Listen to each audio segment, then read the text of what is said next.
पावसानं दडी मारल्यानं राधानगरी तालुक्यात चिंताजनक परिस्थिती निर्माण झाली आहे। राधानगरी धरण, काळमावाडी धरण, तुळशी जलाशयातील पाण्याची पातळी घटली आहे।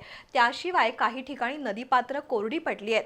परिणामी पिण्याच्या पाण्याचा प्रश्न गंभीर बनलाय।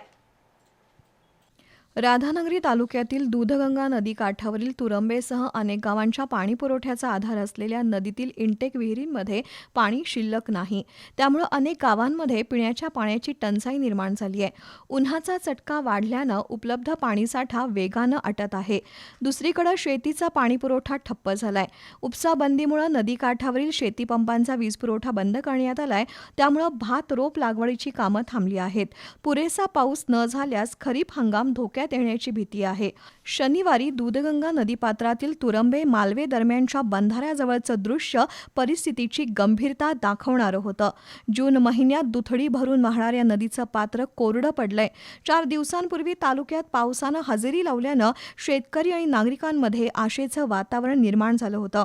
भात लागवडीला वेग येईल, जलाशय भरू लागतील आणि पाणी टंचाई दूर होईल अशी अपेक्षा होती। मात्र पावसानं पुन्हा पाठ फिरवल्यानं तो आनंद अल्पकाळ टिकला।